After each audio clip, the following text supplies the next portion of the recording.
चला जाऊंगा।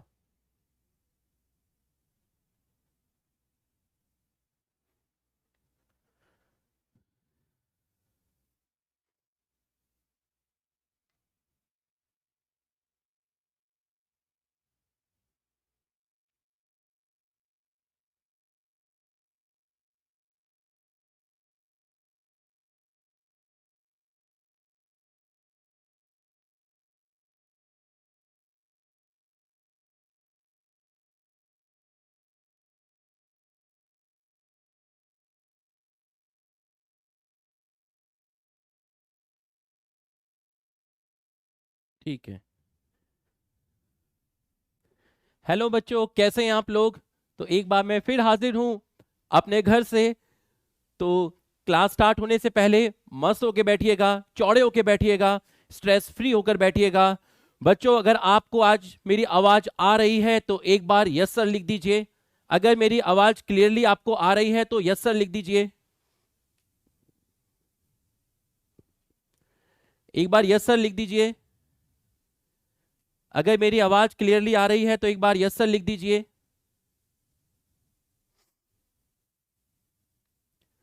ठीक है, मतलब मेरी आवाज आ रही है।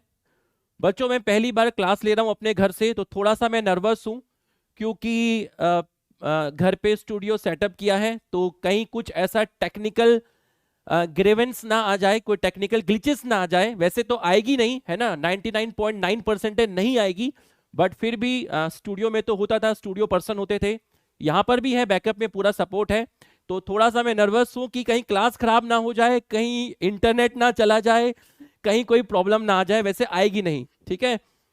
तो बच्चों, काफी दिन बाद मिल रहे हैं और नीट का एग्जाम भी आपका हो गया है। और आज का जो हमारा टॉपिक होने वाला है, हमने डाइकॉट एम्ब्रियो क्वालिटी के साथ पढ़ लिया था। आज जो हम पढ़ने वाले हैं वो मोनोकॉट एम्ब्रियो के बारे में पढ़ने वाले हैं और सीड के बारे में पढ़ने वाले हैं।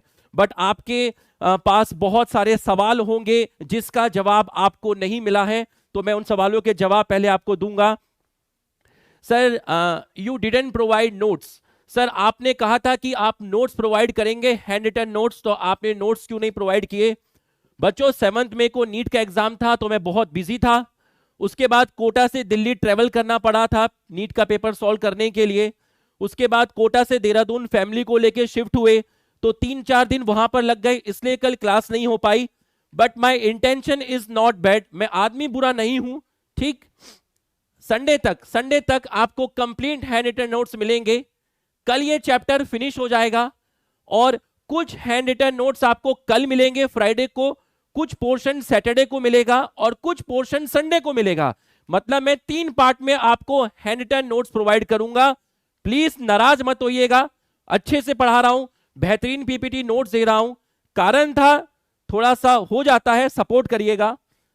I will provide one shot of sexual reproduction in flowering plant complete NCERT only।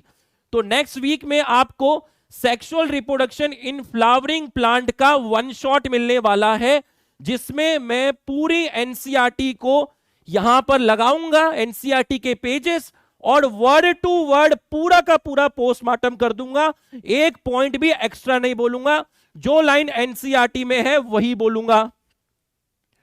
I will also highlight the important topics for NEET और बोर्ड। जब मैं आपको उसका 1 शॉट दूंगा तो मैं उनमें वो पॉइंट हाईलाइट करूंगा जो नीट के पॉइंट ऑफ व्यू से इंपॉर्टेंट है, और आपके बोर्ड एग्जाम में कौन कौन से इंपॉर्टेंट क्वेश्चन हो सकते हैं वो भी हाईलाइट करूंगा। 200 क्वेश्चन डिस्कशन, जैसे ही ये कल चैप्टर खत्म होगा उसके नेक्स्ट क्लास में 200 क्वेश्चन इसके डिस्कस होंगे, और इसके अंदर जो भी पीवाईक्यू है वो भी आपके डिस्कस हो जाएंगे। तो थोड़ा सा नोट्स में डिले हुआ है, लेकिन आप परेशान मत होना, मैंने आपको बहुत अच्छा बोर्ड पे कंटेंट लिखाया है, वो बेस्ट है। But still I will provide hand written notes, है ना। तो ये सिर्फ संडे तक की बात है। तो बच्चों, आज जो हम पढ़ने वाले हैं वो है मोनोकॉट एम्ब्रियो एंड सीड। यहां पे जाने से पहले ये जितना हमने पढ़ा उसमें से नीट में 3 क्वेश्चन यहां से आए हैं। कितने क्वेश्चन यहां पर आए हैं? 3 क्वेश्चन यहां पर आए हैं।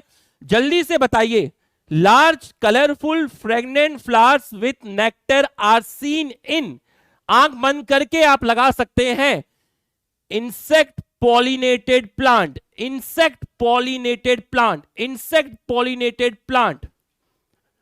What is the function of tassels in the cob? मैंने आपको बताया था कि टेसल आपने बोला था स्टिग्मा एंड स्टाइल को, तो 117 का आंसर बताइए, 117 का आंसर बताइए। ये नीट का क्वेश्चन है, आप देखिए आपको जो पढ़ाया गया है क्या आपको उसके बेसिस पे आप क्वेश्चन कर सकते हैं, नहीं कर सकते हैं। 117 का आंसर बताइए, 117 का आंसर बताइए। बिल्कुल सही, to trap the pollen grain, to trap the pollen grain. In angiosperm haploid, diploid and triploid structure of fertilised embryo sac. 128 का आंसर बताइए। Haploid, diploid and triploid, haploid, diploid and triploid. 128 का answer बताइए। बिल्कुल सही है, बिल्कुल सही है। तो आप सभी लोग मेडिकल कॉलेज में पहुंच चुके हैं, सभी लोग मेडिकल कॉलेज में पहुंच चुके हैं। बिल्कुल सही, बिल्कुल सही। आपको मिलता है 1 रुपए का क्लिनिक प्लस। बिल्कुल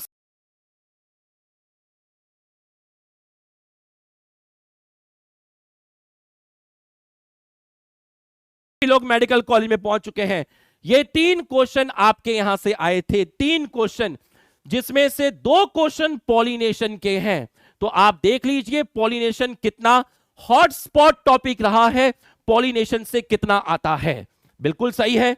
अब हम थोड़ा सा आगे चलते हैं, थोड़ा सा आगे चलते हैं, थोड़ा सा आगे चलते हैं, थोड़ा सा आगे चलते हैं। मैंने आपको डाइकॉट एम्ब्रियो का एक बार रिवीजन करा देता हूं, फिर हम लोग आगे चलेंगे। बच्चों एक चीज थी जिसको आपने बोला था जाइगोट। इस जाइगोट के अंदर आपका ट्रांसफर डिवीजन हुआ था, जिससे आपकी 2 सेल बनी थी। एक सेल को आपने बोला था एम्ब्रियोनल सेल और दूसरे को आपने कहा था बेसल सेल। बच्चों जो बेसल सेल्स थी वो माइक्रोपाइल की तरफ थी, उसमें काफी सारे ट्रांसफर डिवीजन हुए, जिसकी वजह से एक लंबा सा स्ट्रक्चर बना जिसको आपने बोला सस्पेंसर। सस्पेंसर एक फिलामेंट जैसा स्ट्रक्चर है जिसमें 6 से 10 सेल हो सकती हैं। बिल्कुल सही है। और ये इस डेवलपिंग एम्ब्रियो को पुश करेगा, डेवलपिंग एम्ब्रियो को पुश करेगा टुवर्ड्स, कहां पर पुश करेगा बताओ? डेवलपिंग एम्ब्रियो को कहां पर पुश करेगा बताइए?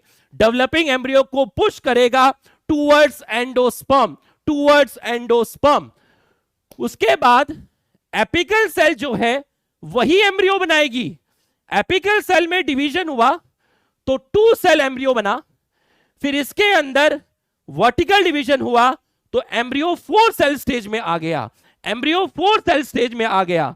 इसके बाद 4 सेल से बना 8 सेल, तो 2 4 8, 2 4 8। इसको आप बोलते हैं प्रो एम्ब्रियो, इसको आप बोलते हैं प्रो एम्ब्रियो। 2 4 8 इसको आप बोलते हैं प्रो एम्ब्रियो, इसको आप बोलते हैं प्रो एम्ब्रियो।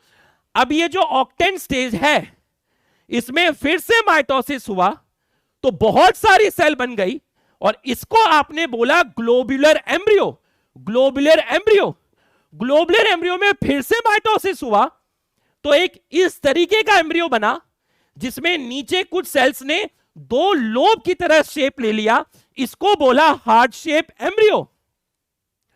उसके बाद फिर डिवीजन हुआ तो ये वाला जो पॉइंट था इसको प्ल्यूम्यूल बोला, इसको कोटिलिडन बोला, इसको एपिकोटाइल बोला, इसको हाइपोकोटाइल बोला, इसको रेडिकल बोला। बिल्कुल सही है।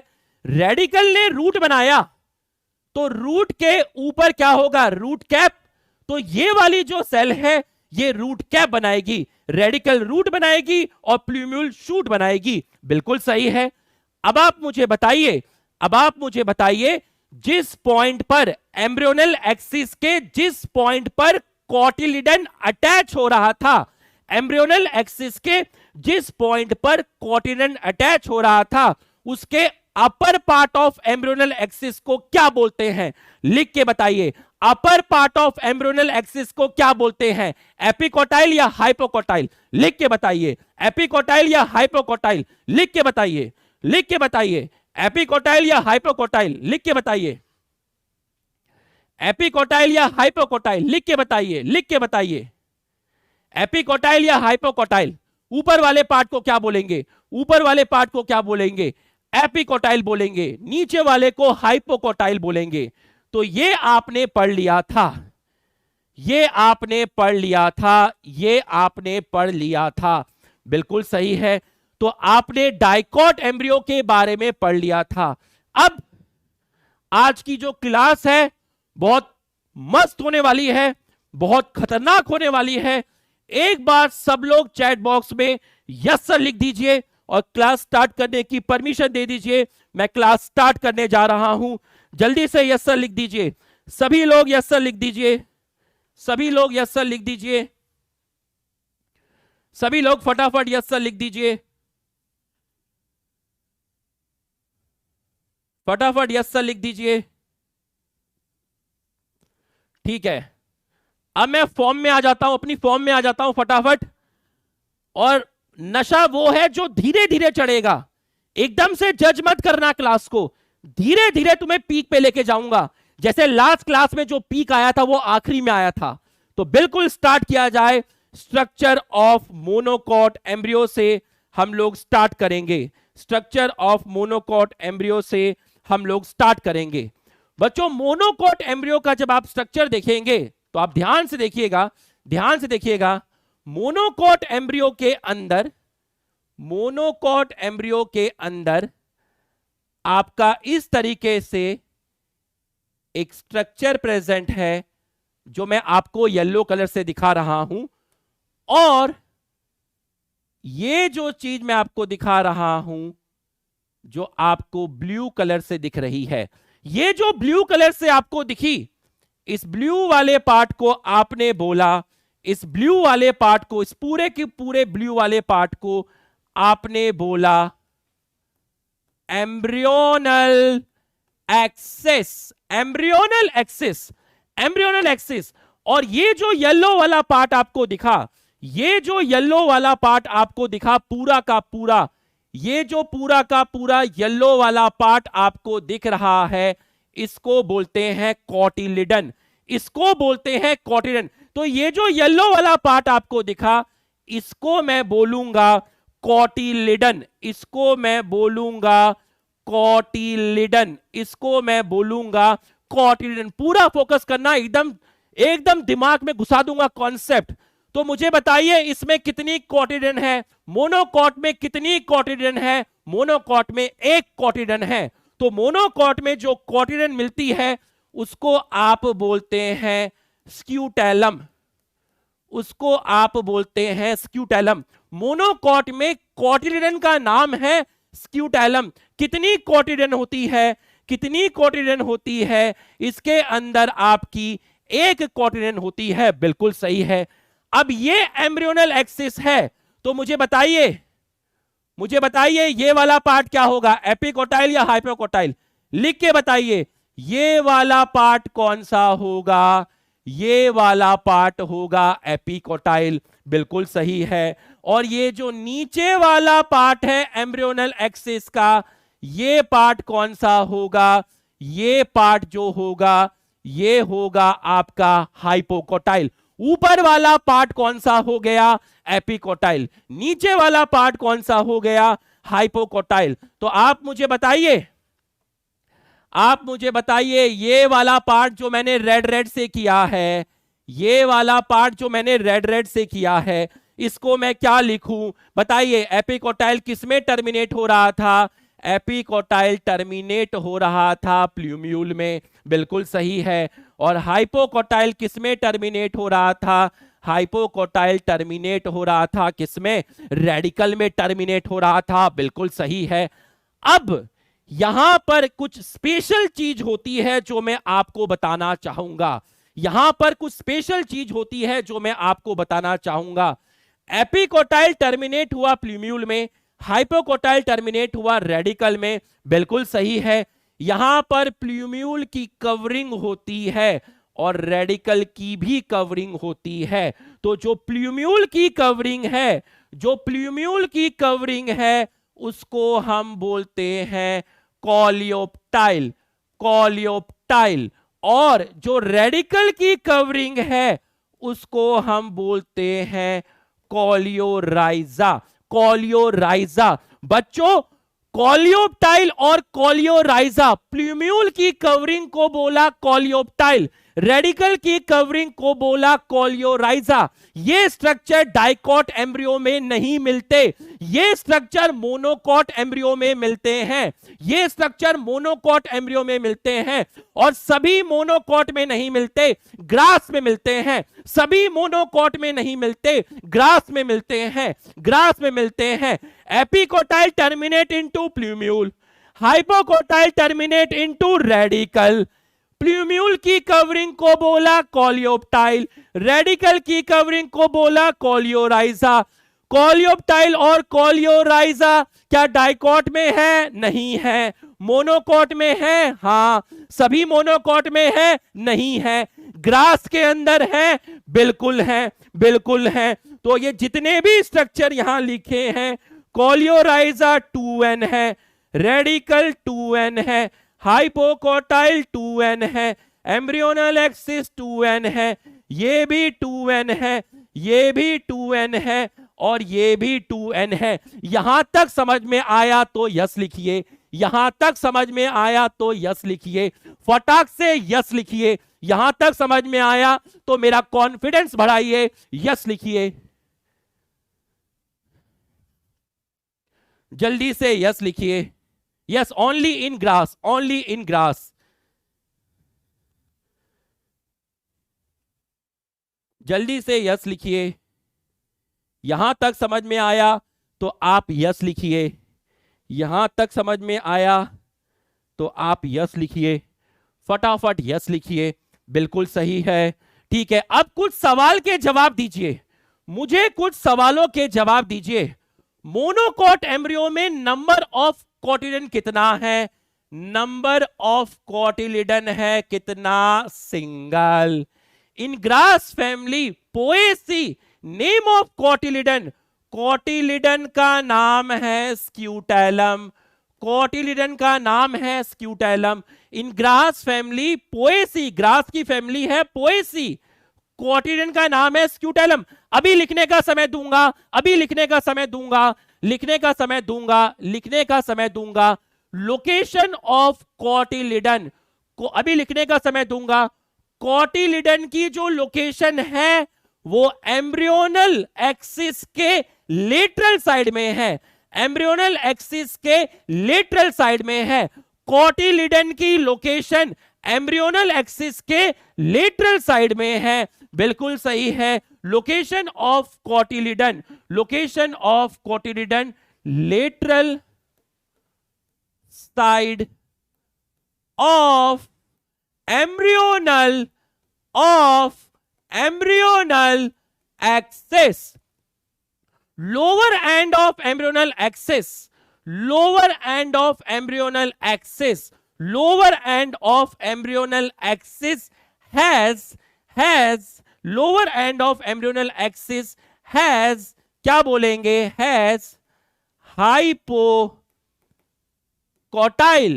Hypocotyl and radical enclose by undifferentiated sheath. उस सीट को आपने बोला coleorhiza, coleorhiza. Epicotyl has shoot apex, epicotyl has shoot apex and leaf primordia. इसका मतलब समझिएगा, इसका मतलब समझिएगा क्या है बच्चों? ये है आपका एपिकोटाइल, ये है आपका एपिकोटाइल, ये है आपका एपिकोटाइल। और एपिकोटाइल पर जो टिप है उसको मैंने बोला प्लूम्यूल। और यहां पर कुछ इस तरीके से मेरिस्टेमेटिक सेल्स प्रेजेंट है, कुछ मेरिस्टेमेटिक सेल्स प्रेजेंट है, कुछ मेरिस्टेमेटिक सेल्स प्रेजेंट है। उन मेरिस्टेमेटिक सेल्स को हम बोल रहे हैं लीफ प्रीमोडिया। लीफ प्रीमोडिया वो स्ट्रक्चर होता है जो आगे जाके लीफ बनाएगा। फिर से देखिएगा, ये है एपिकोटाइल, एपिकोटाइल की टिप को बोला प्ल्यूम्यूल, एपिकोटाइल की टिप को बोला प्ल्यूम्यूल, वही यहां लिखा हुआ है। Epicotyl has shoot apex, epicotyl के एपेक्स को बोला प्ल्यूम्यूल। और यहीं पर कुछ ऐसी मेरिस्टेमेटिक सेल्स हैं जिनको लीफ प्रिमोर्डिया बोलते हैं, क्योंकि ये मेरिस्टेमेटिक सेल्स आगे जाके लीफ बनाती है। फिर से सुनिएगा, ऊपर वाले पोर्शन को बोला एपिकोटाइल, एपिकोटाइल की जो टिप है उसको बोला प्ल्यूम्यूल, प्ल्यूम्यूल पर कुछ मेरिस्टेमेटिक सेल्स हैं जिनको लीफ प्रिमोर्डिया बोलते हैं, क्योंकि ये मेरिस्टेमेटिक सेल्स आगे जाके लीफ बनाती है। और इसको कवर्ड किया है, इसको कवर्ड किया है एक चीज ने जिसको आप बोलते हैं कोलियोप्टाइल। एक बार नहीं आएगा, दूसरी बार आएगा, दूसरी बार नहीं आएगा तो तीसरी बार आएगा। ये है एपिकोटाइल, एपिकोटाइल की टिप को बोला प्ल्यूम्यूल। इसके ऊपर कुछ मेरिस्टेमेटिक सेल्स हैं जिनको लीफ प्रिमोर्डिया बोला, वो बनाती हैं लीफ। और इस मेरिस्टेमेटिक सेल्स इस प्ल्यूम्यूल और एपिकोटाइल और इस लीफ प्रिमोर्डिया को कवर किया है। एपिकोटाइल, प्ल्यूम्यूल और लीफ प्रिमोर्डिया को कवर किया है कोलियोप्टाइल ने। समझ में आया तो यस लिखिए, समझ में आया तो यस लिखिए। ये वाला पॉइंट समझ में आया तो यस लिखिए, ये वाला पॉइंट समझ में आया तो यस लिखिए, ये वाला पॉइंट समझ में आया तो यस लिखिए। एक बारी में नहीं आएगा, दूसरी बारी में समझाऊंगा, दूसरी में नहीं आएगा, तीसरी बारी में समझाऊंगा। बस गलत नहीं बोलना, मैं समझाऊंगा, मेरी जिम्मेदारी है, मैं समझाऊंगा, मैं समझाऊंगा यार, मैं समझाऊंगा।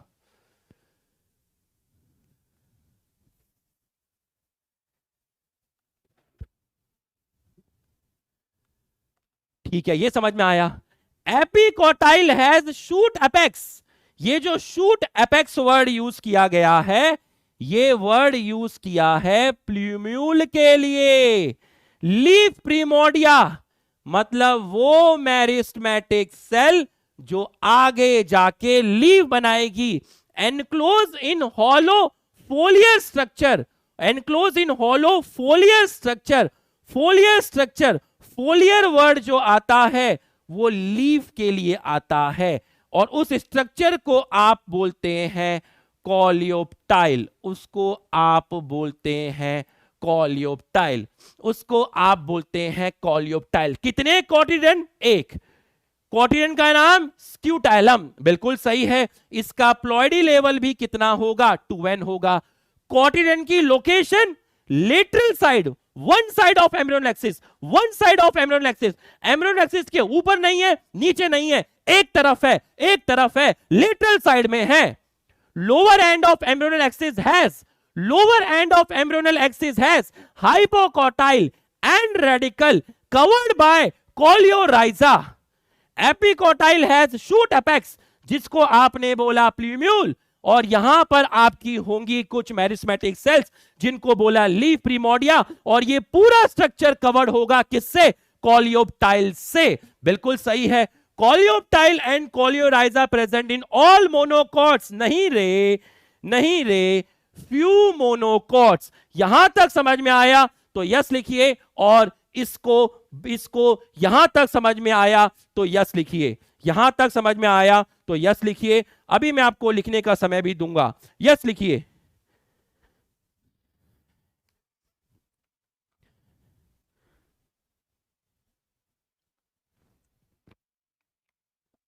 क्या है ना, थोड़ा एकदम प्लेस चेंज हुआ है, सब कुछ चेंज हुआ है ना, तो थोड़ा सा मैं आज नर्वस सा हूं कि क्लास व्लास खराब ना हो, क्लास बढ़िया जाए एकदम से, है ना।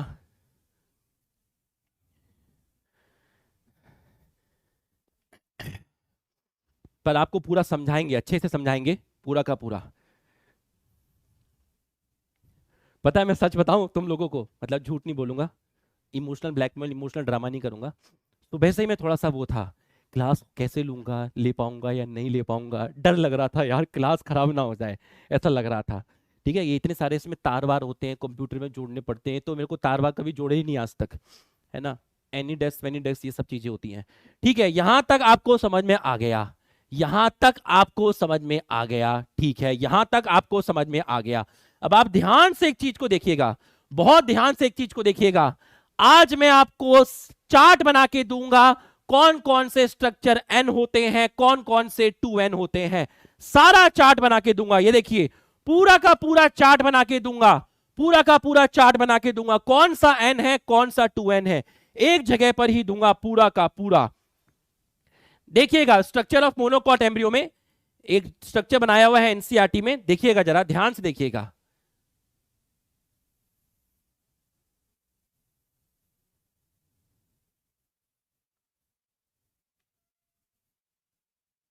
ये इस तरीके से एक स्ट्रक्चर बनाया गया है। ये जो स्ट्रक्चर बनाया गया है, ये आपका जो बनाया गया है, ये मोनोकॉट एम्ब्रियो का स्ट्रक्चर बनाया गया है।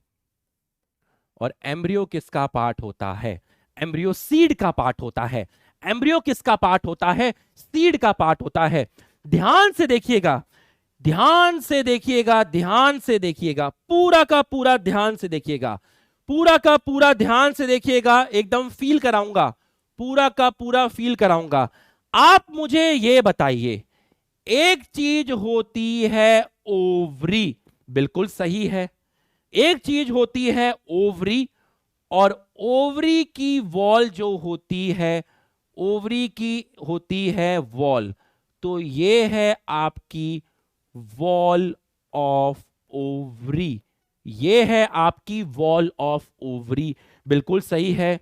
तो ये आपका ओवरी है, ये आपका ओवरी है। तो ये जो मैंने बनाया स्ट्रक्चर, ये स्ट्रक्चर है आपका ओवरी, ये स्ट्रक्चर है आपका ओवरी, बिल्कुल सही है। और ओवरी में आपको बाहर की तरफ जो चीज दिखाई गई है पिंक कलर से, वो है वॉल ऑफ ओवरी। ओवरी के अंदर आपका प्रेजेंट होता है ओव्यूल, तो ये अंदर जो येलो कलर से दिखाया है वो है आपका ओव्यूल, बिल्कुल सही है।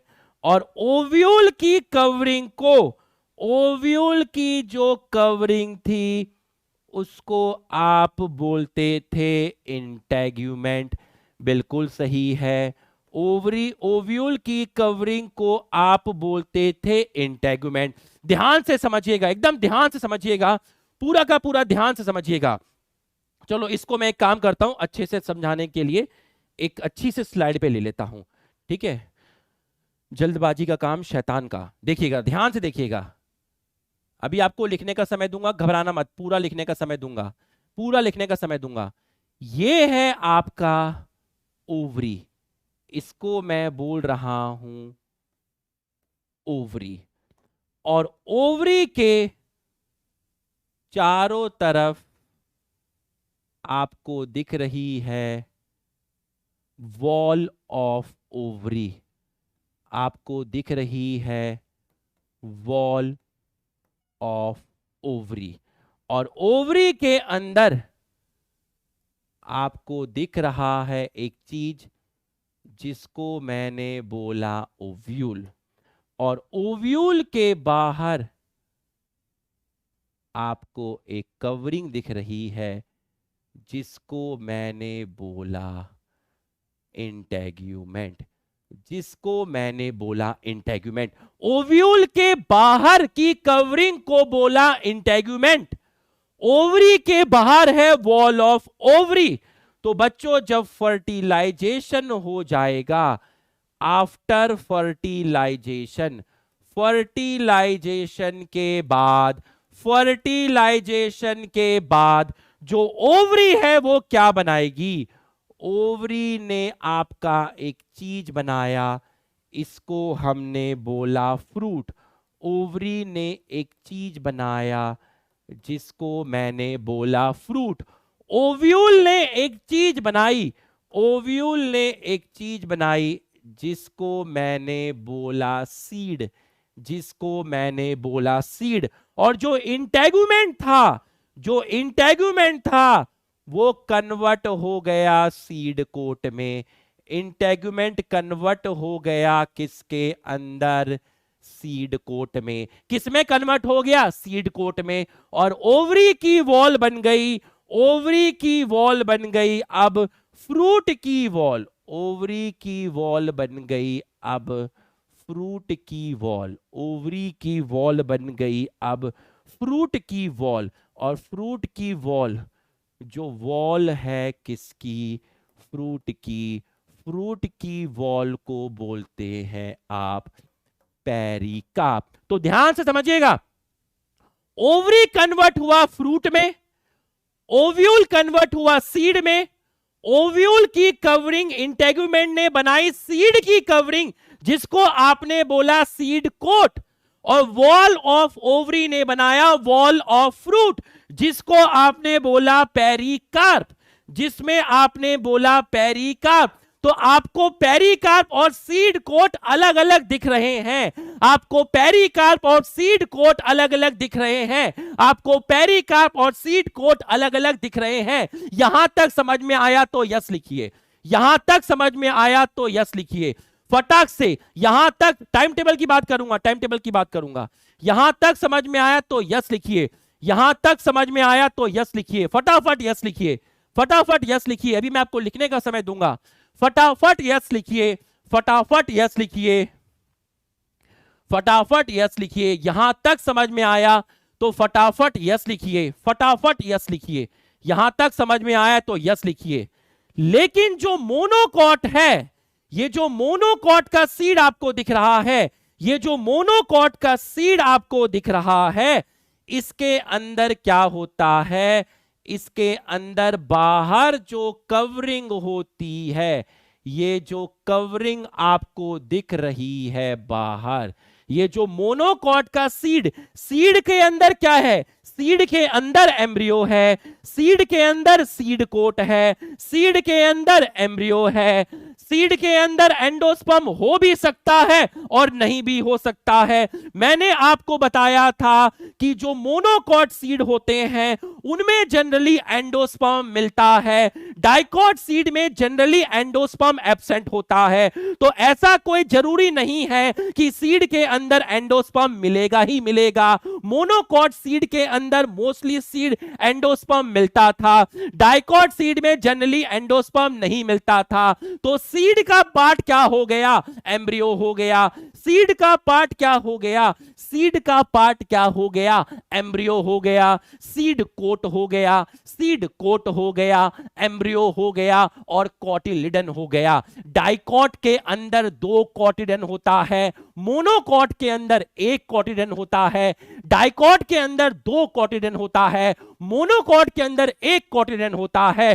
तो सीड का पार्ट क्या हुआ? सीड के अंदर सीड की कवरिंग होगी, जिसको सीड कोट बोलोगे। सीड के अंदर एम्ब्रियो होगा, एम्ब्रियो में एम्ब्रियोनल एक्सिस होगी, हाइपोकोटाइल होगा, एपिकोटाइल होगा, रेडिकल होगा, प्लूम्यूल होगा। और अगर वो मोनोकॉट का सीड हुआ तो उसमें कॉलियोराइजा भी होगा, कॉलियोप्टाइल भी होगा। बट ऐसा कोई जरूरी नहीं कि सीड में एंडोस्पर्म हमेशा हो या फिर एंडोस्पर्म हमेशा ना हो। तो बच्चों, बाहर ये जो कवरिंग है, मेज में इस कवरिंग को क्या लिखते हैं? मेज में इस कवरिंग को आप लिखते हैं pericarp plus seed coat. Sir, आपने पेरिकार्प और सीड कोट की एक ही लेबलिंग क्यों की? क्योंकि पेरिकार्प और सीड कोट फ्यूज्ड होते हैं, क्योंकि पेरिकार्प और सीड कोट फ्यूज्ड होते हैं। मेज के अंदर आप पेरिकार्प और सीड कोट को डिफरेंशिएट नहीं कर सकते। मेज के अंदर, मोनोकॉट के अंदर पेरिकार्प और सीड कोट फ्यूज्ड होते हैं। पेरिकार्प और सीड कोट मेज के अंदर फ्यूज्ड होते हैं। बिल्कुल सही, बिल्कुल सही। अब ध्यान से देखिएगा, पूरा का पूरा ध्यान से देखिएगा, पूरा का पूरा ध्यान से देखिएगा। आपको एक लेयर दिख रही है रेड कलर से, एक लेयर आपको दिख रही है रेड कलर से, आपको एक लेयर आपको दिख रही है रेड कलर से, आपको एक लेयर दिख रही है। इस लेयर के अंदर जो रेड कलर का लेयर है, रेड कलर का जो लेयर है, इस बॉक्स के अंदर आपको जो चीज दिख रही है उसको हम बोलते हैं एंडोस्पर्म। ध्यान से समझिएगा, एकदम फील कराऊंगा, एकदम फील कराऊंगा। इस रेड कलर के बॉक्स के अंदर जो आपको दिख रहा है वो एंडोस्पर्म है। मैं आपको मोनोकॉट का सीड दिखा रहा हूं। मोनोकॉट के सीड मोस्टली एंडोस्पर्मिक होते हैं, उनमें एंडोस्पर्म प्रेजेंट होता है। तो रेड कलर का जो बॉक्स है उसके अंदर एंडोस्पर्म है। और मैंने इससे पूछा, हे एंडोस्पर्म तेरा नेचर कैसा है? बोलता है मेरा नेचर स्टार्ची है। तो एंडोस्पर्म में जो फूड है वो कार्बोहाइड्रेट, एंडोस्पर्म में जो फूड है वो कैसा नेचर का है? वो कार्बोहाइड्रेट का है या वो प्रोटीन का है या वो लिपिड का है? वो कार्बोहाइड्रेट में स्टार्च है। तो इस एंडोस्पर्म का नेचर है स्टार्च। और एंडोस्पर्म की जो रेड कलर की कवरिंग दिख रही है, इस कवरिंग को आप बोलते हैं एल्यूरोन लेयर। इस कवरिंग को आप बोलते हैं एल्यूरोन लेयर। तो एंडोस्पर्म की कवरिंग क्या है? एंडोस्पर्म की कवरिंग क्या है? एंडोस्पर्म की कवरिंग है एल्यूरोन लेयर। एंडोस्पर्म की कवरिंग है एल्यूरोन लेयर। एंडोस्पर्म 3n होता है, इसलिए एल्यूरोन लेयर भी 3n होगी।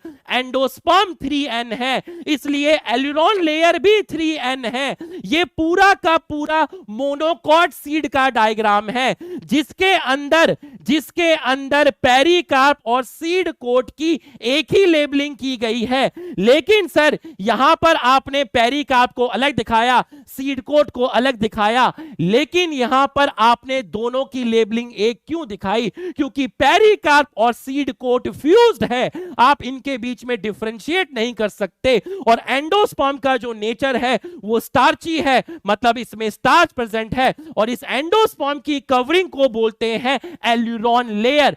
सर मुझे एंडोस्पर्म दिख गया, अब मुझे एंडोस्पर्म दिख गया। बिल्कुल सही है, बिल्कुल सही है। और ये जो स्ट्रक्चर आपको ग्रीन कलर से दिखा रहा हूं, ये जो स्ट्रक्चर आपको ग्रीन कलर से दिखा रहा हूं, इसको मैं बोल रहा हूं कोटिलिडन। इसको मैं बोल रहा हूं कोटिलिडन। और कोटिलिडन को मैंने बोला था स्क्यूटेलम। मोनोकॉट में कोटिलिडन को मैंने बोला स्क्यूटेलम, उसको मैंने बोला स्क्यूटेलम, मैंने उसको बोला स्क्यूटेलम। आपको मोनोकॉट के सीड में एंडोस्पर्म दिख गया, सीड कोट दिख गया, कोटिलिडन दिख गया। क्या नहीं दिखा? मेरा सिर नहीं दिखा या एम्ब्रियो नहीं दिखा? मेरा सिर नहीं दिखा या एम्ब्रियो नहीं दिखा? जब क्लास खत्म होगी इतनी खतरनाक बता रहा हूं, दिमाग में डाल दूंगा। अभी शो खत्म नहीं हुआ, अभी शो चल रहा है।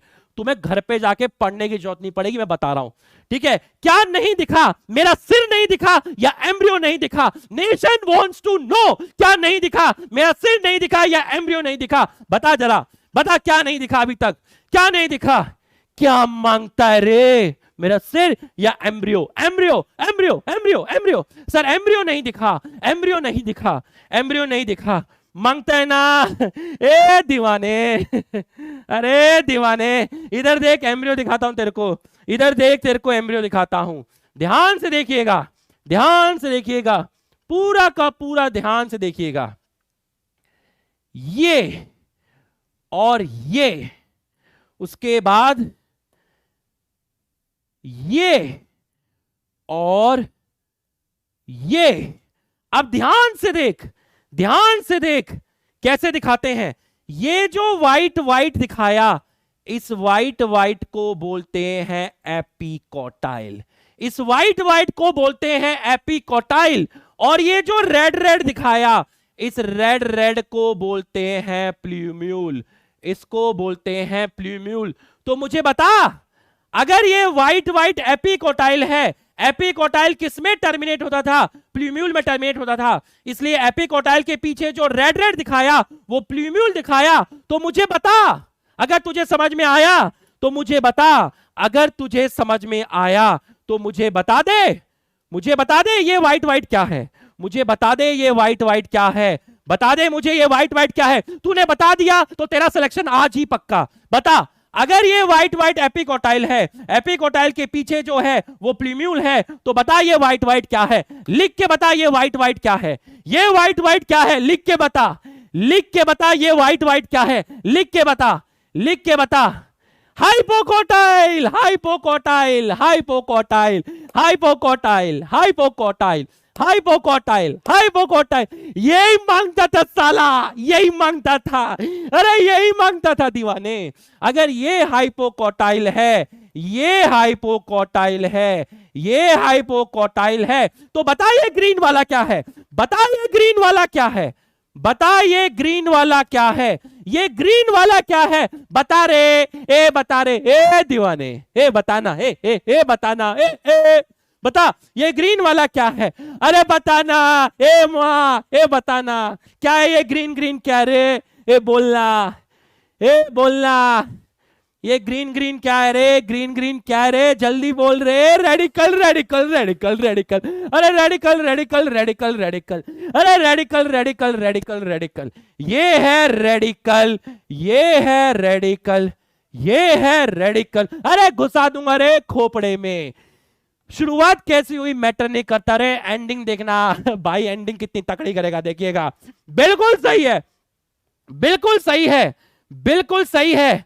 अब बता दे, बता दे ये क्या है, ये ऑरेंज ऑरेंज क्या है। अगर तूने बता दिया, बता दे प्लूम्यूल के पीछे क्या था, प्लूम्यूल के पीछे क्या था, प्लूम्यूल के पीछे क्या था, प्लूम्यूल के पीछे क्या था, बता दे प्लूम्यूल के पीछे क्या था, प्लूम्यूल के पीछे क्या था, प्लूम्यूल की कवरिंग क्या थी, प्लूम्यूल की कवरिंग क्या थी, बता दे, बता दे, बता दे प्लूम्यूल की कवरिंग क्या थी दीवाने, बता दे, बता दे, बता दे, बता दे, बता दे, बता दे, बता दे। Coleoptile, coleoptile, coleoptile, coleoptile, coleoptile, coleoptile, कहा था ना फील करा दूंगा, फील करा दूंगा। कॉलियोप्टाइल, तो ये जो कवरिंग आपको दिखी ब्राउन ब्राउन, इस कवरिंग को आपने बोला कॉलियोप्टाइल, इसको आपने बोला कॉलियोप्टाइल। और ये जो कवरिंग आपको दिखेगी अब रेड रेड से, ये जो कवरिंग आपको रेड रेड से दिखी, बता इस कवरिंग को क्या बोलेंगे, बता इस कवरिंग को क्या बोलेंगे, इस कवरिंग को आप बोलेंगे कॉलियोराइजा, कॉलियोराइजा। अरे इसको आप बोलेंगे कॉलियोराइजा, इसको आप बोलेंगे कॉलियोराइजा। आया ना फील, बोला था ना, ये रहा एम्ब्रियोनल एक्सेस, ये रहा एम्ब्रियो, एम्ब्रियो, हे एम्ब्रियो, हाँ तू कैसा है, मैं अच्छा हूं, हे एम्ब्रियो ये क्या है, एम्ब्रियो बोला ये एपिकोटाइल है, और एपिकोटाइल के पीछे रेड वाला प्लूम्यूल है, और प्लूम्यूल के पीछे कॉलियोप्टाइल है, ये व्हाइट वाला हाइपोकोटाइल है, इसके पीछे रेडिकल है, इसके पीछे कॉलियोराइजा है। बिल्कुल सही, ये सिंगल कोटिलिडन है जिसका नाम है स्क्यूटेलम, ये है एंडोस्पर्म। मुझे बता, nation wants to know, nation wants to know who is going to separate endosperm and embryo, कौन सी लेयर है जो एंडोस्पर्म और एम्ब्रियो को सेपरेट करती है। अरे बता एंडोस्पर्म और एम्ब्रियो को किस लेयर ने सेपरेट किया, लिख के बता। Who is going to separate these two guys, endosperm and embryo, इन दोनों को किसने सेपरेट किया रे, ए बता रे, ए जल्दी से बता किसने सेपरेट किया रे, ए जल्दी से बता, ए जल्दी से बता किसने सेपरेट किया, बता दे। एंडोस्पर्म और एम्ब्रियो को किस लेयर ने सेपरेट किया, एंडोस्पर्म और एम्ब्रियो को किस लेयर ने सेपरेट किया, एल्यूरोन लेयर। ए बाबा, ए बाबा, aleurone layer, aleurone layer, aleurone layer. कहा था ना फील करा दूंगा, अरे कहा था ना फील करा दूंगा। अरे तुम्हें कभी लगेगा नहीं तुम पढ़ाई कर रहे हो, स्ट्रेस फ्री होके बैठना, मस्त होके बैठना, चौड़े होके बैठना, तुम्हारे भाई की क्लास है, स्ट्रेस मत लेना, बाकी मैं संभाल लूंगा। एनसीईआरटी आता है, कुछ अनाप शनाप नहीं आता। बायोलॉजी का पेपर बहुत आसान आया था नीट में, कुछ अच्चम गच्चम नहीं पढ़ना, एनसीईआरटी पढ़ना है। अभी इसका वन शॉट दूंगा सेक्सुअल रिप्रोडक्शन फ्लावरिंग प्लांट का। उसको देख लेना एक बार, इतना मजा आएगा, एकदम मजा आएगा बाबा। हे मजा आएगा, मजा आ गया रे। अरे आ गया, अरे आ गया, बिल्कुल आ गया, बिल्कुल आ गया, अरे बिल्कुल आ गया। चलो अब अच्छे बच्चे की तरह इसको बनाओ, अच्छे बच्चे की तरह इसको बनाओ, जल्दी से इसको बनाओ, फिर मैं इसके बारे में आपको लिखाऊंगा, फिर मैं आपको इसके बारे में लिखाऊंगा।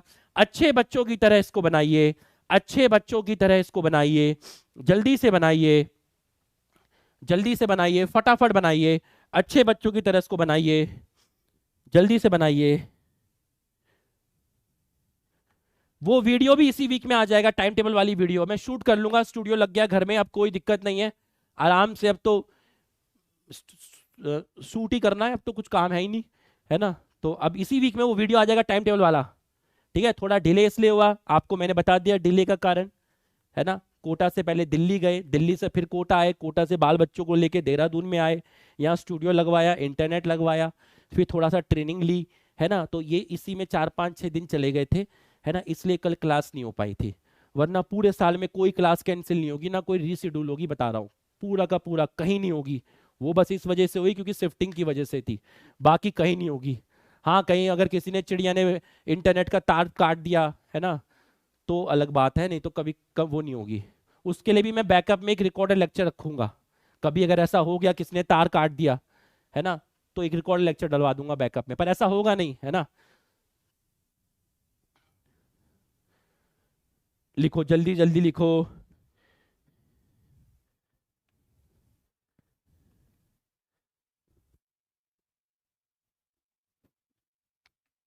पूरे साल कोई क्लास कैंसिल नहीं होगी, एकदम।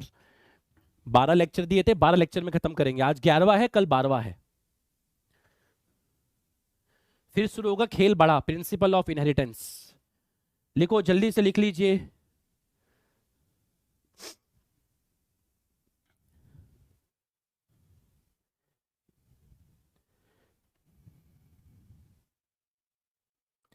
जल्दी से लिख लीजिए।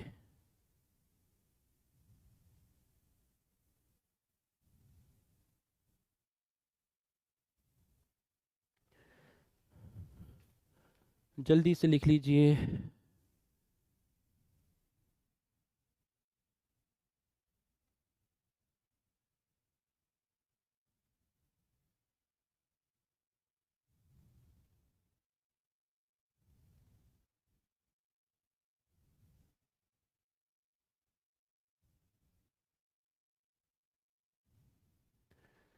जल्दी से लिख लीजिए।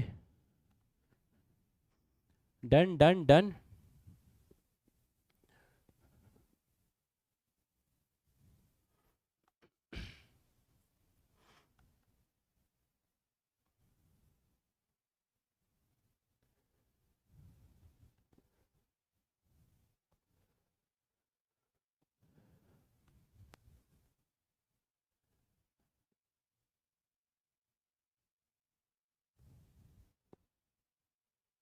लो ये लिखो, पहले ये वाला लिखो, पहले ये वाला लिखो, पहले ये वाला लिखो।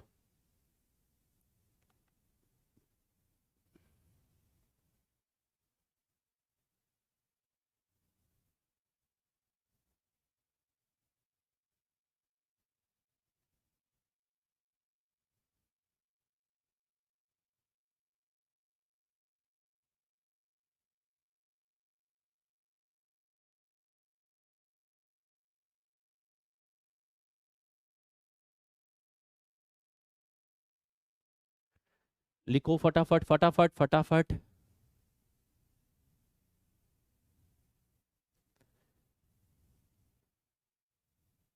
बताऊंगा, अभी बताऊंगा, अभी एपीब्लास्ट बताऊंगा, अभी बताऊंगा।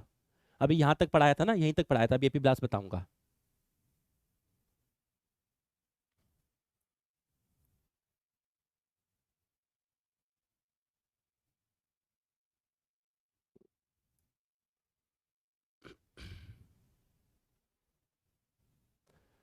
Done done done.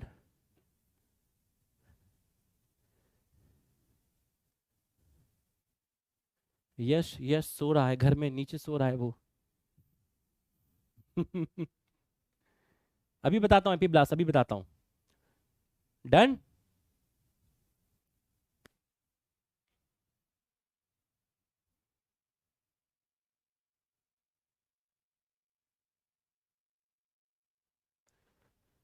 Done done done, ठीक है, यहां तक हो गया। एपीब्लास्ट समझिएगा, एपीब्लास्ट समझिएगा, ठीक है, एपीब्लास्ट समझिएगा। एपीब्लास्ट क्या है? एपीब्लास्ट है remains of second cotyledon. Second cotyledon, भाई अगर मोनोकॉट है, मोनोकॉट के अंदर कितनी कोटिलिडन होगी? एक। तो एक ऐसा स्ट्रक्चर, एक ऐसा स्ट्रक्चर जो डेवलप नहीं हो पाया, अगर डेवलप होता तो हो सकता है इससे कोटिलिडन बन जाता, बट इससे कोटिलिडन नहीं बना। मतलब एक ऐसा स्ट्रक्चर, किसी का अवशेष, किसी का अवशेष, एक ऐसा स्ट्रक्चर जो किसका निशान है, जो किसका स्कार है, स्कार किसका स्कार है? सेकेंड कोटिलिडन का। मोनोकॉट में एक ही कोटिलिडन होती है, लेकिन एपीब्लास्ट एक ऐसा स्ट्रक्चर है जो स्कार है सेकेंड कोटिलिडन का। मतलब एक ऐसा स्ट्रक्चर जो अगर डेवलप होता तो हो सकता है उससे कोटिलिडन बन जाता, उससे कोटिलिडन बन जाता।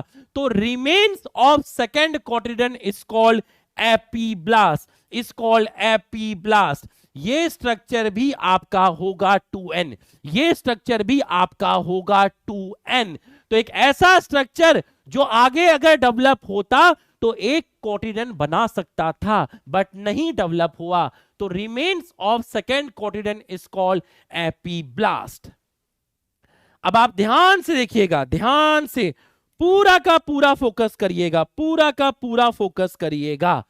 एंटीपोडल सेल कैसी थी? हैप्लॉइड थी।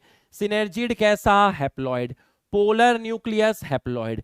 Pollen grain haploid. Vegetative cell haploid. Generative cell haploid. Microspore haploid. Male gametophyte pollen grain को बोला haploid. Megaspore haploid. Male gamete haploid. Egg haploid. Embryo sac और female gametophyte haploid. Embryo sac और female gametophyte haploid. Zygote और embryo, zygote और embryo जो हैं आपके वो 2n है। तो जाइगोट और एम्ब्रियो आपके 2n है। जाइगोट और एम्ब्रियो जो हैं आपके वो 2n है। तो मैं जाइगोट और एम्ब्रियो को यहां ले जाता हूं और यहां से जाइगोट और एम्ब्रियो को हटा देता हूं, ये हट गया। तो ये जितने भी स्ट्रक्चर हैं ये हैप्लॉइड हैं। मतलब ये कैसे स्ट्रक्चर हैं? ये कैसे स्ट्रक्चर हैं? ये स्ट्रक्चर हैं आपके गैमेटोफिटिक, ये स्ट्रक्चर हैं आपके गैमेटोफिटिक। अब यहां पर देखिएगा, इनको देखिएगा, इनको देखिएगा। सेकेंडरी न्यूक्लियस कैसा है? सेकेंडरी न्यूक्लियस कैसा है? डिप्लॉइड है। सेकेंडरी न्यूक्लियस को ही बोलते हैं डेफिनेटिव न्यूक्लियस, बिल्कुल सही है। मिडिल लेयर कैसा है? 2n है। टेपेटम कैसा है? 2n है। स्पोरोजिनस टिश्यू कैसा है? 2n है, ये हम पढ़ चुके हैं। माइक्रोस्पोर मदर सेल 2n है। पोलन मदर सेल 2n है। न्यूसेलस 2n है। पेरिस्पर्म अभी बताऊंगा, पेरिस्पर्म मैंने आपको नहीं बताया क्योंकि ये अभी आया नहीं था। मैं आपको बताऊंगा, मैं आपको अभी आज बताऊंगा, आज की क्लास में बताऊंगा पेरिस्पर्म क्या होता है। ये भी 2n है। मेगास्पोर मदर सेल 2n है। मेगास्पोर मदर सेल को ही बोलते हैं megasporocyte. Spore mother cell 11th class में पढ़ा होगा ब्रायोफाइट और टेरिडोफाइट में। स्पोर मदर सेल ब्रायोफाइट और टेरिडोफाइट में पढ़ाया जाता है, 2n है। फ्यूनिकल 2n है। इंटेगुमेंट 2n है। Radical plumule epicotyl hypocotyl 2n है। कॉलियोराइजा कॉलियोप्टाइल 2n है। एंडोस्पर्म 3n है। एंडोस्पर्म 3n है। एल्यूरोन लेयर 3n है। सब एक जगह आ जाएंगे, सब एक जगह आ जाएंगे, सब एक जगह आ जाएंगे, सब एक जगह आ जाएंगे। बिल्कुल सही है, बिल्कुल सही है। अब आगे देखते हैं, आगे देखते हैं, हमारा आगे देखते हैं। प्राइमरी एंडोस्पर्म सेल 3n है। प्राइमरी एंडोस्पर्म न्यूक्लियस 3n है। टेस्टा और टैगमेन, टेस्टा और टैगमेन अभी आया नहीं, टेस्टा और टैगमेन अभी आया नहीं, अभी बताऊंगा आपको। टेस्टा 2n है। टैगमेंट 2n है। ये क्या होते हैं? एक तो ये क्वेश्चन मार्क, एक ये क्वेश्चन मार्क और एक ये क्वेश्चन मार्क आपको बताऊंगा। सीड कोट 2n है, कॉटिलिडन 2n है, स्क्यूटेलम 2n है, एपीब्लास्ट 2n है। तो जो भी स्ट्रक्चर n है वो गैमेटोफाइट है, जो भी स्ट्रक्चर 2n है वो स्पोरोफाइट है, जो भी स्ट्रक्चर 2n है वो स्पोरोफाइट है। और 3n को ना आप गैमेटोफाइट में रखेंगे ना स्पोरोफाइट में रखेंगे। 3n को ना आप गैमेटोफाइट में रखेंगे ना स्पोरोफाइट में रखेंगे। जो भी स्ट्रक्चर 2n है वो स्पोरोफाइट है, जो भी स्ट्रक्चर n है वो गैमेटोफाइट है। पेरिस्पर्म मैं आपको अभी बताऊंगा, टैगमेंट में आपको अभी बताऊंगा, टेस्टा में आपको अभी बताऊंगा। यहां तक समझ में आ गया तो यस सर लिख दीजिए, यहां तक समझ में आ गया तो यस सर लिख दीजिए। तो एक जनरेशन है गैमेटोफिटिक जनरेशन और एक जनरेशन है स्पोरोफिटिक जनरेशन। तो ये गैमेटोफिटिक जनरेशन है और ये आपका स्पोरोफिटिक जनरेशन है। तो सारी चीजें एक जगह पर आ गई, सारी चीजें एक जगह पर आ गई, सारी चीजें एक जगह पर आ गई। यहां तक समझ में आया तो यस लिख दीजिए, यहां तक समझ में आया यस लिख दीजिए और कॉपी में लिख लीजिए, कॉपी में लिख लीजिए, फटाफट कॉपी में लिख लीजिए, फटाफट कॉपी में लिख लीजिए।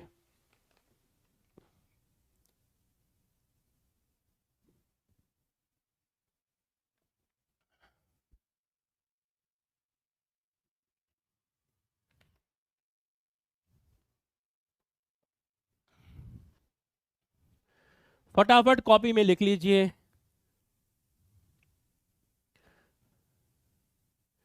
लिख लीजिए, फटाफट लिख लीजिए। 5 बज गए हैं,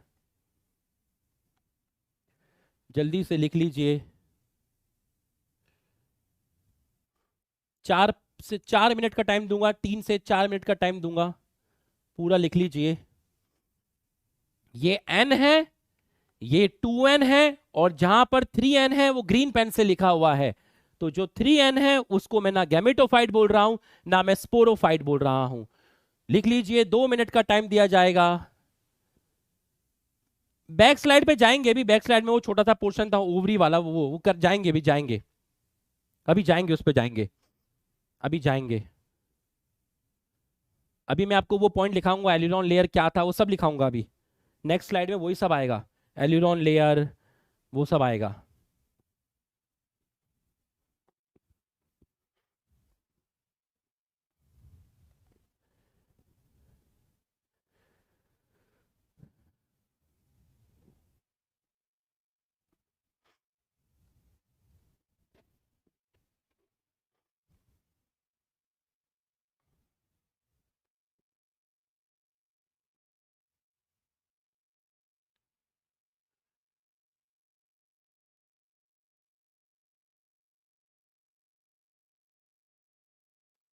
लिख लीजिए।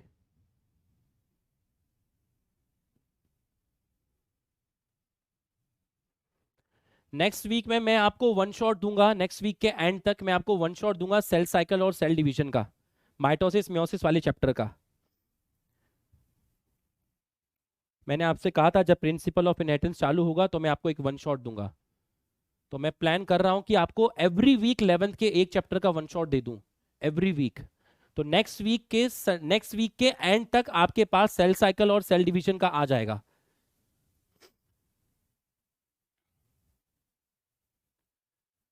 पहले मैं सेल साइकिल सेल डिवीजन का इसलिए दे रहा हूं क्योंकि मैं यकीन बैच में पढ़ा रहा हूं, तो मेरे लिए इजी हो जाएगा, मुझे एक्स्ट्रा मेहनत नहीं करनी पड़ेगी। बट मैं आपको सब दूंगा, विश्वास रखिएगा।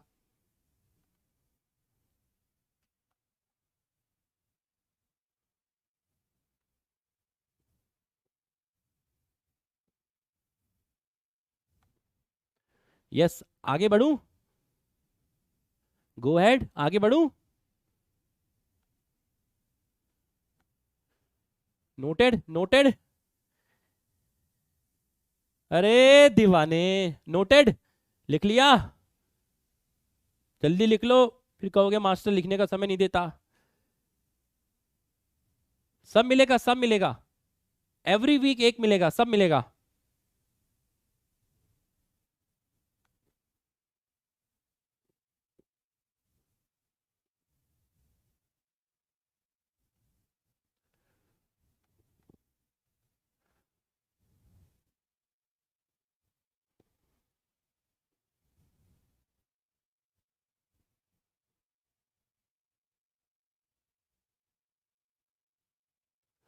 Done done done. आ जाओ सीड में, आ जाओ सीड में, आ जाओ सीड में। What is seed? What is seed? Seed क्या है? सीड क्या है? सीड बनता है ओव्यूल से। सीड बनता है ओव्यूल से।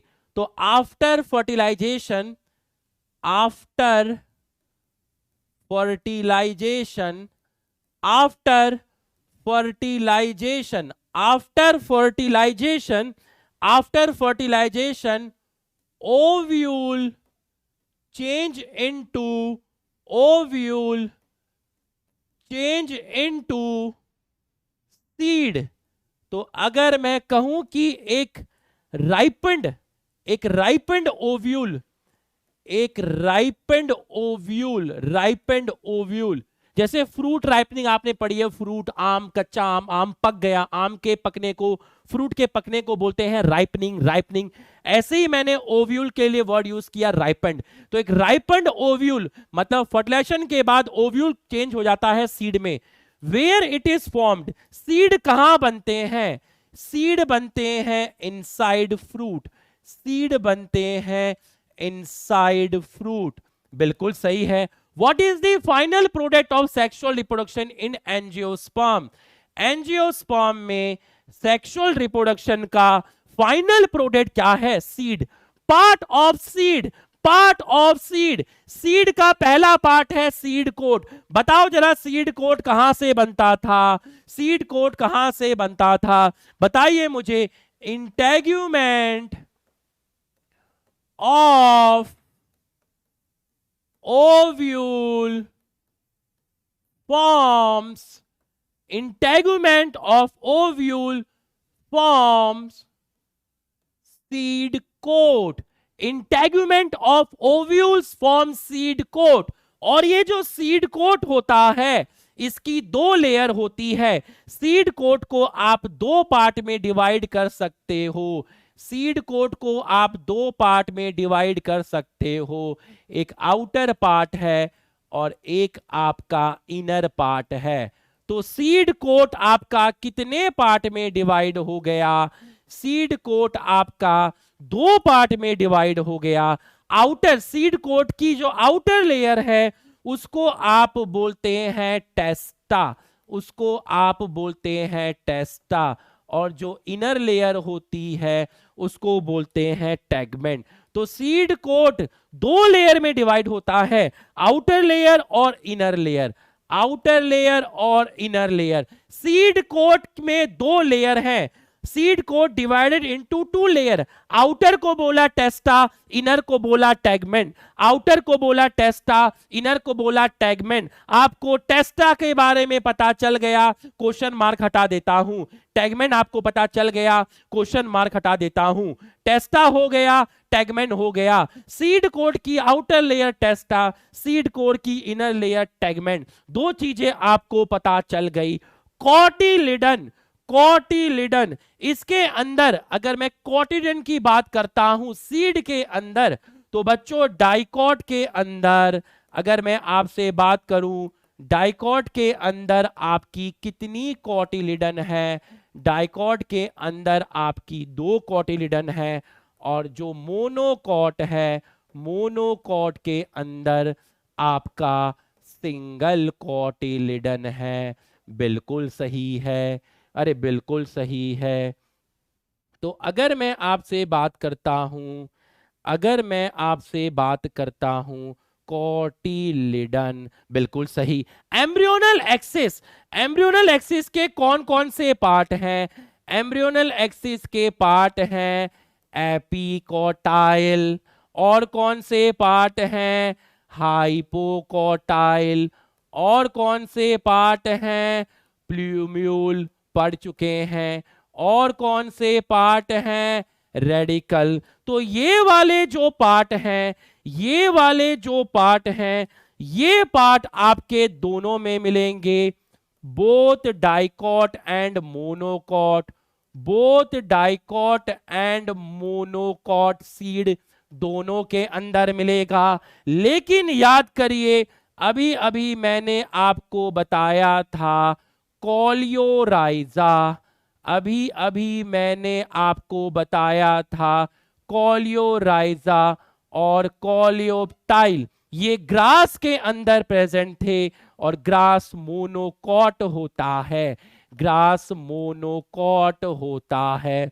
बिल्कुल सही, फटाक से लिख लीजिए, फटाक से लिख लीजिए। सीड के part seed coat, cotyledon, embryonal axis, फटाक से लिख लीजिए। सीड अब आसान लगेगा भाई, एम्ब्रियो ही तो सीड का पार्ट है, एम्ब्रियो ही तो सीड का पार्ट है। फटाफट लिख लीजिए, फटाफट लिख लीजिए, फटाफट लिख लीजिए, जल्दी से लिख लीजिए, जल्दी से लिख लीजिए।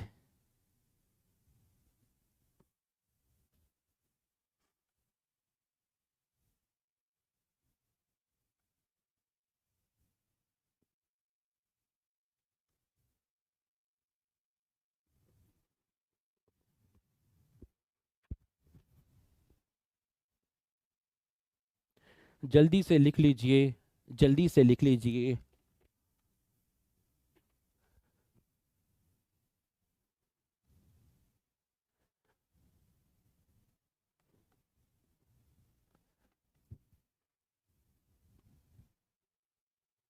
5:09, 5:09। सीड के पार्ट है सीड कोट। सीड कोट किसने बनाया? ओव्यूल की जो कवरिंग थी इंटेग्यूमेंट, उसने बनाया सीड कोट। सीड कोट दो लेयर में डिवाइड हो गया, बाहर वाली सीड कोट को टेस्टा, अंदर वाली को टैगमेंट। डाइकोट में दो कोटिडन, मोनोकोट में एक कोटिडन। मोनोकोट में जो एक कोटिडन थी उसको आपने बोला था स्क्यूटेलम, ग्रास के अंदर उसको बोला स्क्यूटेलम। एम्ब्रियोनल एक्सिस के पार्ट एपिकोटाइल, हाइपोकोटाइल, प्रीम्यूल, रेडिकल, ये दोनों में मिलेगा डाइकोट और मोनोकोट, लेकिन कोलियोप्टाइल और कोलियोराइजा आपका मोनोकोट में मिलेगा। लिख लिया होगा, बिल्कुल सही है, लिख लिया होगा। आ जाओ, जल्दी से आ जाओ। Cotyledon of dicot seed generally thick and swollen. Dicot seed का कोटिलिडन थिक है और स्वेलन है। बच्चों लेग्यूम्स मतलब क्या हुआ? लेग्यूम्स मतलब हुआ फैबेसी फैमिली, लेग्यूम्स का मतलब हुआ फैबेसी फैमिली। इसका कोटिलिडन थिक और स्वेल क्यों है? क्योंकि कोटिलिडन यहां पर cotyledon stored food, cotyledon stored food. बच्चों कोटिलिडन थिक हो गया, फूल गया, क्योंकि उसको फूड स्टोर करना पड़ा। क्यों फूड स्टोर करना पड़ा? क्योंकि इसके अंदर बताइए एंडोस्पर्म प्रेजेंट या absent? Fabaceae, Fabaceae legume dicot है और डाइकोट के सीड में फूड नहीं है, डाइकोट के सीड में एंडोस्पर्म नहीं है, डाइकोट के सीड में एंडोस्पर्म नहीं है, क्योंकि उसके अंदर जो छोटा बच्चा है एम्ब्रियो, वो अपने डेवलपमेंट के टाइम सारा एंडोस्पर्म कंज्यूम कर गया। तो यहां पर फूड कौन स्टोर करेगी? यहां पर फूड कोटिलिडन स्टोर करेगी, इसलिए इसकी कोटिलिडन थिक है और स्वेल कर गई। हे लेग्यूम्स, हाँ, हे पल्सेस, हाँ, हे सोयाबीन, हाँ, हे मूंगफली, हाँ, हे फैबेसी फैमिली वाले, हाँ, हे डाइकोट वाले, हाँ, तुम्हारी कोटिलिडन इतनी थिक और स्वेल क्यों कर गई? क्योंकि फूड स्टोर कर रही है, क्योंकि हमारे अंदर एंडोस्पर्म नहीं है, हमारे अंदर एंडोस्पर्म नहीं है। समझ में आया तो यस लिखिए। इनके अंदर एंडोस्पर्म एब्सेंट है, इनके सीड में एंडोस्पर्म एब्सेंट है। तो इनके सीड में फूड किसने अपने पास रखा है?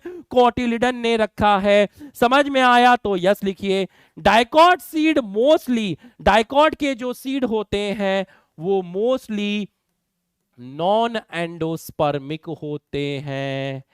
इसी को आप बोलते हैं एक्स एल्बुमिनस, इसी को बोलते हैं एक्स एल्बुमिनस। मोनोकॉट जो सीड होते हैं वो मोस्टली एंडोस्पर्मिक होते हैं और उसी को आप बोलते हैं एल्बुमिनस, उसी को बोलते हैं albuminous. Integument form, integument form seed coat, integument form seed coat. Number of cotyledon in dicot कितना? 2। मोनोकॉट में कितना होता है? सिंगल। अब ध्यान से समझिएगा, ध्यान से समझिएगा, ध्यान से समझिएगा, ध्यान से समझिएगा। What is perisperm? What is perisperm? ये व्हाट इज पेरिस्पर्म? बच्चों ध्यान से समझिएगा, ये आपका एक चीज है जिसको मैंने बोला ओव्यूल। ओव्यूल के अंदर याद करिए एक डिप्लॉयड टिश्यू मिलता था जिसको आप बोलते थे न्यूसेलस। याद करिए, ओव्यूल के अंदर एक डिप्लॉयड टिश्यू मिलता था जिसको बोलते थे न्यूसेलस। ओव्यूल के अंदर एक डिप्लॉयड टिश्यू मिलता था जिसको आप बोलते थे न्यूसेलस। बिल्कुल सही है। अब बताइए ओव्यूल किस में कन्वर्ट हुआ? ओव्यूल किस में कन्वर्ट हुआ? ओव्यूल आपका चेंज हो गया किस में? ओव्यूल आपका चेंज हो गया किस में? सीड में। लेकिन अभी भी थोड़ा सा न्यूसेलस सीड में मिल रहा है। अभी भी न्यूसेलस का कुछ पार्ट सीड में मिल रहा है। न्यूसेलस का वो पार्ट जो सीड में मिलता है उस पार्ट को आप बोलते हैं पेरिस्पर्म। उसको आप बोलते हैं पेरिस्पर्म। ओव्यूल में था न्यूसेलस, ओव्यूल चेंज हो गया सीड में। Part of nucellus present in seed. कुछ पार्ट न्यूसेलस का अभी भी सीड में है, कुछ part of nucellus present in seed, some part of nucellus present in seed called perisperm, called perisperm, called perisperm. तो पेरिस्पर्म आपका क्या हुआ? पेरिस्पर्म आपका क्या हुआ? Some part of nucellus, some part of nucellus present in seed. ये भी nutritive tissue है, ये भी न्यूट्रिटिव टिश्यू है। अगर न्यूसेलस 2n है तो पेरिस्पर्म भी कैसा होगा? पेरिस्पर्म भी कैसा होगा? 2n। What is perisperm? What is perisperm? भैया ओव्यूल में न्यूसेलस, न्यूसेलस का कुछ पार्ट अभी भी सीड में है, उस पार्ट को पेरिस्पर्म बोलते हैं। अगर न्यूसेलस 2n है तो पेरिस्पर्म भी 2n है। What is perisperm? Some part of nucellus present in seed, उसको बोलते हैं आप पेरिस्पर्म। समझ में आया तो दीवाने यस लिख, समझ में आया दीवाने यस लिख। और यहां से क्वेश्चन मार्क हटा दे, यहां से क्वेश्चन मार्क हटा दे, यहां से क्वेश्चन मार्क हटा दे। समझ में आया तो यस लिख दे, समझ में आया तो यस लिख दे, जल्दी से यस लिख दे। समझ में आया तो यस लिख दे, फटाफट यस लिख। समझ में आया तो यस लिख दे, जल्दी से, जल्दी से यस लिख दे। माइक्रोपाइल लोकेशन एंड फंक्शन बताइए। माइक्रोपाइल जो है, माइक्रोपाइल जो है वो ओव्यूल में प्रेजेंट था, बिल्कुल है। तो माइक्रोपाइल, माइक्रोपाइल सीड में माइक्रोपाइल कहां है? सीड में माइक्रोपाइल कहां है? Micropyle present in seed coat, present in seed coat. तो सीड कोट में माइक्रोपाइल ओव्यूल में भी था जहां इंटेगुमेंट्स थी, इंटेगुमेंट में एक पोर थी जिसको आपने माइक्रोपाइल बोला था। तो इंटेगुमेंट में एक पोर थी जिसको आपने माइक्रोपाइल बोला था। याद कर लीजिए, इंटेगुमेंट जो था वहां पर एक पोर थी, जिस पोर को आपने बोला था क्या? उसको बोला था माइक्रोपाइल। ये चीज आपकी कहां थी? ये चीज थी आपकी ओव्यूल में, बिल्कुल सही है। अब जब ओव्यूल से सीड बना, ओव्यूल से सीड बना, तो जो इंटेगुमेंट है उससे आपका क्या बन गया? सीड कोट बन गया। तो वहां पर भी पोर प्रेजेंट है, सेम पोर। उस पोर को आप बोलते हैं माइक्रोपाइल, उस पोर को आप बोलते हैं माइक्रोपाइल। ओव्यूल में जहां इंटेगुमेंट था वहां पर पोर थी जिसको माइक्रोपाइल बोला।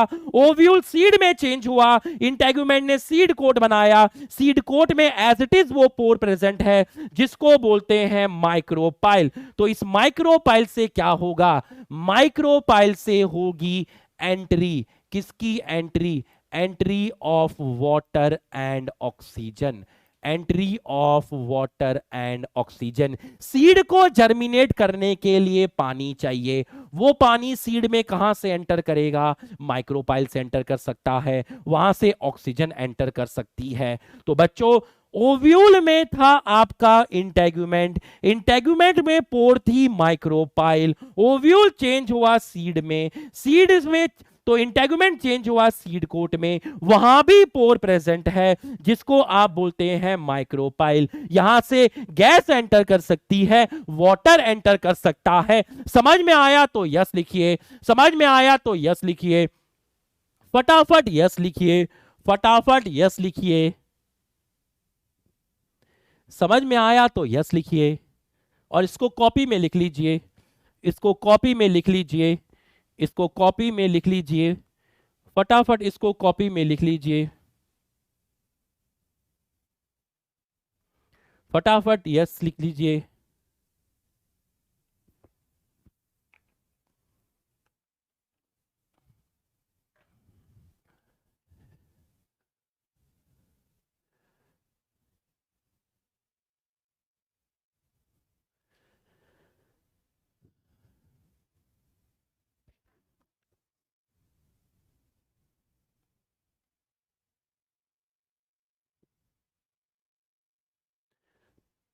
ओके, लिख लीजिए, कॉपी में लिख लीजिए। टाइम हो गया है आपका 5:20, जल्दी से लिख लीजिए, 5:30 तक क्लास है, अब तो 9 बजे तक तुम्हारी क्लास होगी,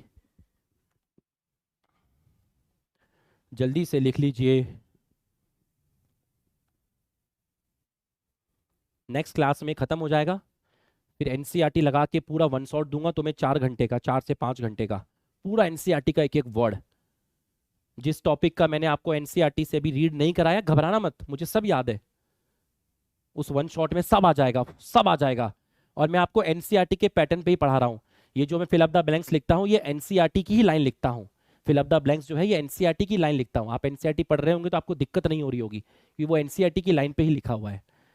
ठीक है, डन हो गया है, डन हो गया है, ठीक है, डन हो गया है, बिल्कुल सही है, बिल्कुल सही है। तो ये आपका डन हो गया है। अब आप ध्यान से देखिएगा, एक बार आप ध्यान से देखिएगा, ध्यान से देखिएगा यहां पर।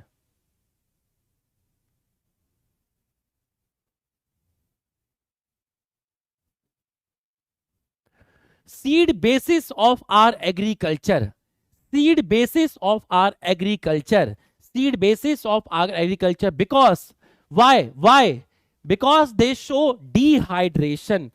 बच्चों, डिहाइड्रेशन समझिएगा, जैसे जैसे सीड मैच्योर होता है तो उसका जो वाटर कंटेंट है वो डिक्रीज हो जाता है, वाटर कंटेंट डिक्रीज हो जाता है, जिसकी वजह से जो सीड है वो ड्राई हो जाता है और उसकी जो मेटाबॉलिक एक्टिविटी है वो रिड्यूस हो जाती है। मतलब सीड को आप ड्राई फॉर्म में स्टोर कर सकते हो। आप दुकानदार के पास जाते हो सीड लेने के लिए, तो वो पानी की बाल्टी में सीड डाल के आपको नहीं देता। अगर वो पानी की बाल्टी में सीड डाल के आपको देगा तो वो सीड स्टोर कहां रहे, वो सीड तो जर्मिनेट कर जाएंगे। तो सीड के अंदर एक एडेप्टेशन है कि जैसे ही सीड मैच्योर होता है वो अपने वाटर कंटेंट को कम कर लेता है और वो ड्राई हो जाता है। सीड ड्राई है, सीड को आप स्टोर कर सकते हो किस फॉर्म में? ड्राई फॉर्म में स्टोर कर सकते हो। तो सीड ड्राई फॉर्म में जर्मिनेट नहीं करता, सीड ड्राई फॉर्म में जर्मिनेट नहीं करता। जब तक पानी नहीं मिलेगा वो जर्मिनेट नहीं करेगा, और अगर पानी मिल जाता तो सीड को स्टोर नहीं कर पाते, सीड को स्टोर नहीं कर पाते। सीड को ड्राई फॉर्म में आप स्टोर कर सकते हो ताकि आप अपनी मर्जी से खेती बाड़ी कर सको। आप सीड को स्टोर करोगे तो नेक्स्ट सीजन में सीड को ग्रो कर पाओगे। आप सीड को स्टोर करोगे तो आप नेक्स्ट सीजन में सीड को ग्रो करवा पाओगे। तो एग्रीकल्चर में यह चीज बहुत फायदेमंद है कि सीड का वाटर कंटेंट डिक्रीज हुआ, सीड ड्राई हुआ, उसकी मेटाबॉलिक एक्टिविटी रिड्यूस हो गई और सीड मरा नहीं। सीड के अंदर जो एम्ब्रियो है, एम्ब्रियो में एंटर इनटू स्टेट, एम्ब्रियो में enter into inactive state, embryo में एंटर इनटू इनएक्टिव स्टेट। उस इनएक्टिव स्टेट को आप बोलते हैं डोरमेंसी। इसको आप बोलते हैं डोरमेंसी। मान लीजिए आपने सीड को किसी जगह पर, मान लीजिए सीड किसी सॉइल में है, बट वहां सॉइल में वाटर नहीं है, प्रॉपर टेम्परेचर नहीं है, प्रॉपर मॉइस्चर नहीं है, तो सीड मरेगा नहीं।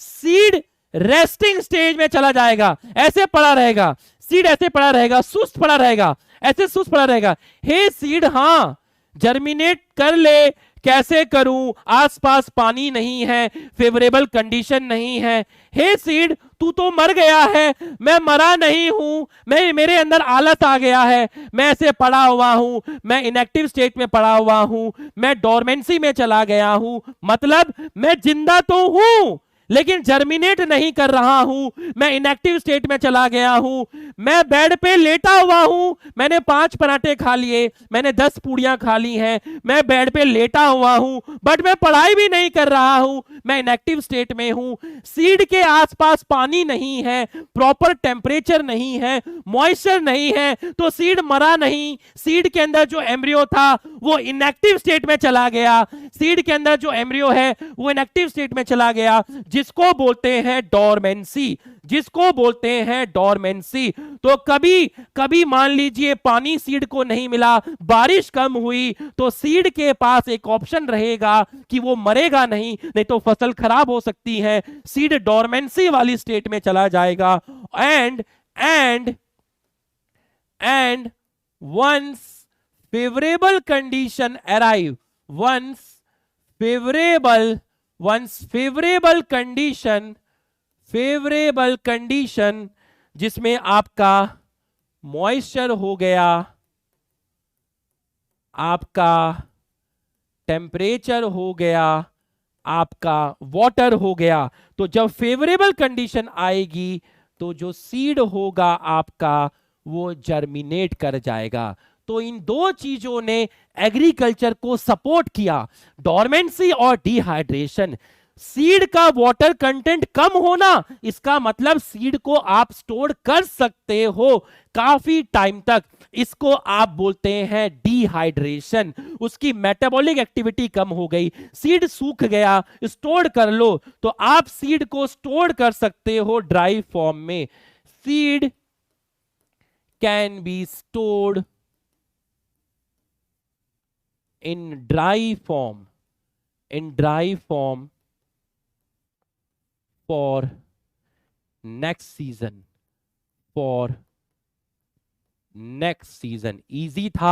इजी था। यहां तक समझ में आया तो यस लिखिए और इसको कॉपी में लिख लीजिए। यहां तक समझ में आया तो यस लिखिए। 527 हो गया है। यहां तक समझ में आया तो यस लिखिए, यहां तक समझ में आया तो यस लिखिए और कॉपी में लिख लीजिए।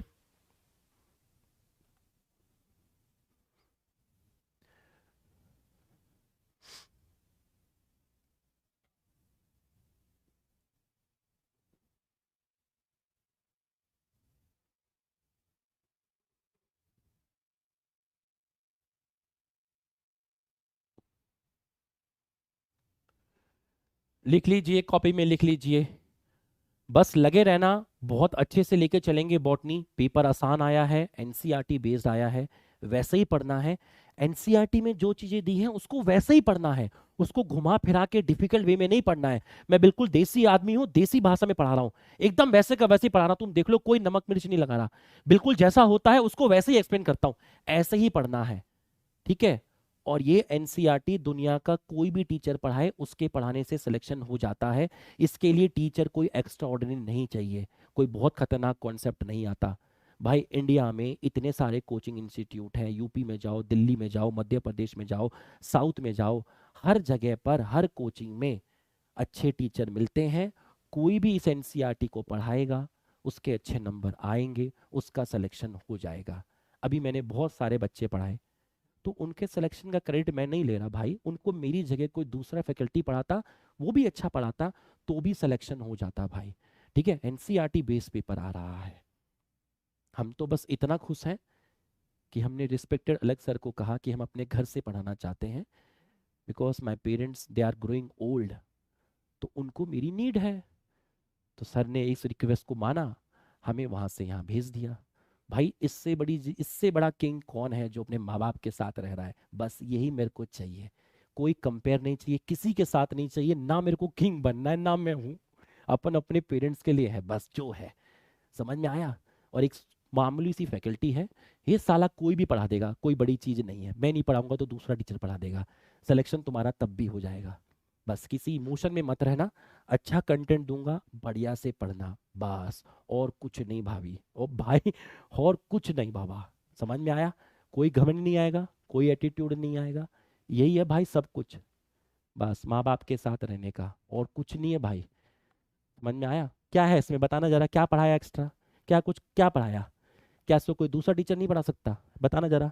दूसरा नहीं पढ़ा सकता इसको? अरे वो भी पढ़ा सकता है, सब पढ़ा लेंगे, कोई दिक्कत नहीं है। पेपर ही एनसीईआरटी आ रहा है। अरे हमारे नोट से पेपर नहीं आ रहा है, अरे हम लोग एनसीईआरटी पढ़ा रहे हैं यार, एनसीईआरटी से पेपर आ रहा है। अब इतना एनसीईआरटी नोट्स में डाल दिया तो पेपर आ गया। पेपर नोट से नहीं आता, पेपर एनसीईआरटी से आता है। जिसने एनसीईआरटी पढ़ाई उससे, उसके नोट से पेपर आ गया, बस ये चीज है। तो बस अपने को यही जिंदगी चाहिए भाई, अपन ऐसे ही खुश हैं। कोई कंट्रोवर्सी नहीं चाहिए, कोई अपने को बोले भाई ये टीचर बेकार है, ये रूपेश चौधरी को कुछ नहीं आता, बॉटनी, हम तो पहले ही कह देते हमें कुछ नहीं आता भाई। अरे किंग नहीं है, अरे हम तो कहते ही नहीं हम किंग है, हमने कब काम किंग है। अरे ये तो बेकार है अरे हम तो हमने कब काम अच्छे, हमें बनना ही नहीं है। हम अपने माँ बाप के लिए अच्छे, अपने बच्चे के लिए अच्छे, अच्छी परवरिश करेंगे, अपने घर में रहेंगे, बस। और कुछ नहीं चाहिए। जिसको पढ़ना है पढ़ लेगा, जिसको गाली देनी है गाली दे लेगा, क्या है भाई। समझ गए? तो ठीक है भाई, हो गया है टाइम। आज जाऊंगा तभी तो कल आऊंगा। मस्त होके बैठना, चौड़े होके बैठना।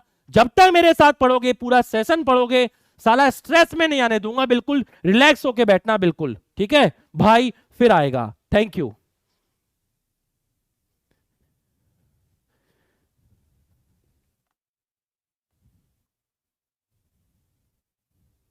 कहां से खत्म होगा क्लास? एक सेकेंड।